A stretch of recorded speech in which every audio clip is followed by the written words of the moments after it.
และไม่เหลือชิ้นดีชีวิตที่มอบให้เธอ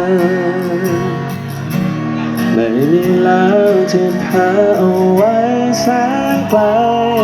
ความรักจอมปลอมของคนใจร้ายเธอเห็นไหมอะไรที่ไหลจากตาของฉันบทเนื้อความฝันมันพังทุกอย่างอยู่กับความหมายหวังที่เธอยัดเยียดให้กันไม่รู้ยังไงเท่าไรจะเลืมมันเจ็บครั้งนี้ที่เธอตั้งใจทิ้งฉันเอาไว้เพียงพันและขอเป็นความปวดร้าวที่แท้ไม่ต้องที่ฉันต้องเป็นต้องใจให้เธอไปที่ใจไม่ได้ความผิดหวังทำไมไม่ให้แบบนี้ไปซะทุกทีรักใครก็ยอมรักกันในวันที่คนรักจริงสุดท้ายก็ต้องถูกทิ้งเจ็บใช่ไหม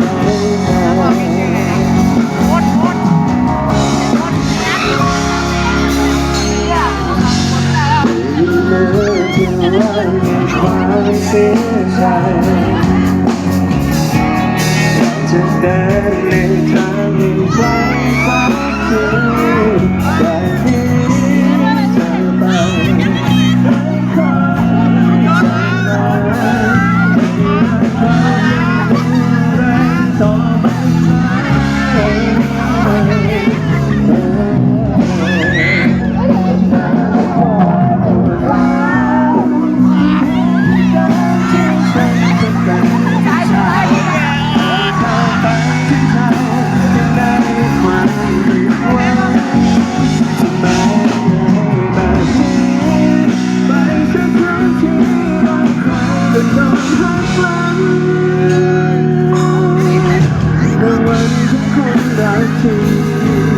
สุดท้ายก็ต้องถูกทิ้ง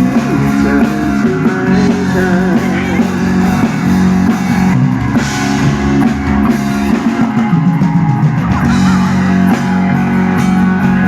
ส่วนอันนี้ที่จะแจกเป็นของหายากนะครับผม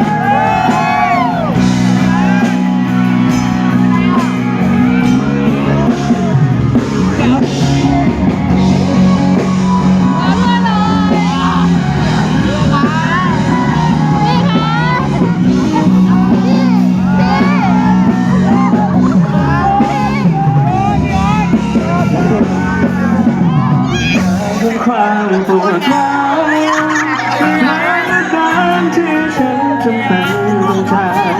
ให้เธอไปที่ใจที่ได้ความผิดหวังที่ไม่ต้องเลย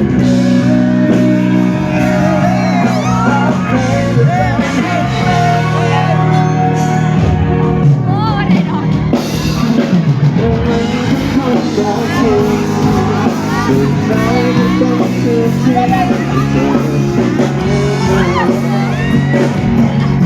เป็นวันของคนรักจริง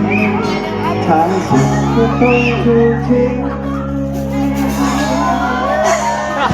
ให้เจ็บทำไมเธอ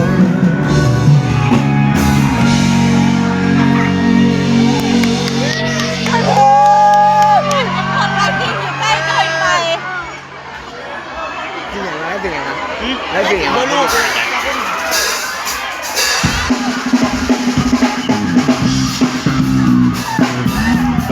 ขอเสียงให้มือเบสผมหน่อยครับผมพี่โบ๊ทน้องโบ๊ท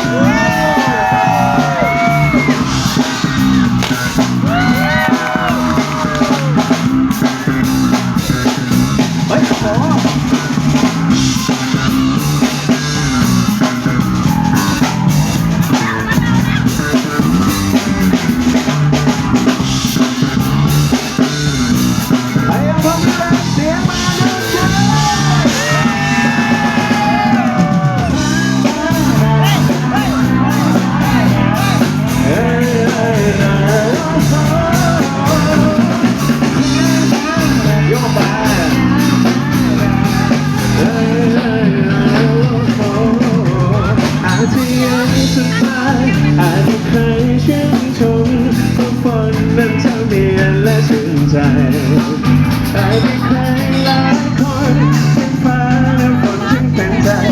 ทำให้ใครต่อใครได้ใกล้ชิดกัน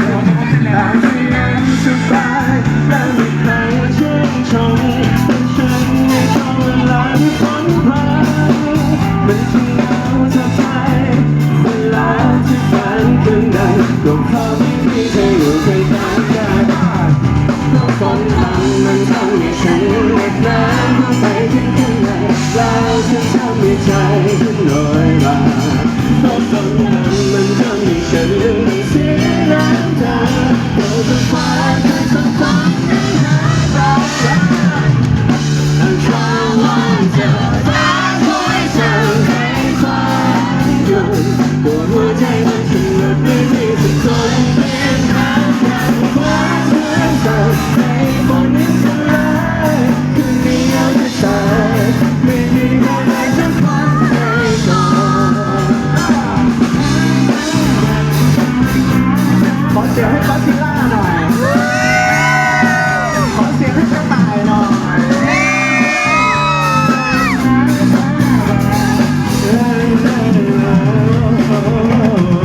อาจจะยังสบายไม่มีใครชื่นชมแต่ฉันไม่ชอบเวลาที่ฝนพรายมันช่างเหงาเท่าไหร่เวลาที่ฝันขึ้นดังก็เพราะไม่มีใครอยู่ข้างๆกัน เพราะฝนมันทำให้ฉันเหน็บหนาวเข้าไปที่ข้างในแล้วจะทำให้ใจฉันลอยมาเพราะฝนมันทำให้ฉันต้องเสียน้ำตาเพราะทุกฟ้าเป็นทั้งคนที่หายไปมาก็วันเดิมฟ้าคอยสั่งให้คอยอยู่ก็หัวใจมันสลดไม่มีสักคนทางฟ้าช่วยสั่งให้ความรักสลายคืนนี้เอาจะตายไม่มีใครรักสักคน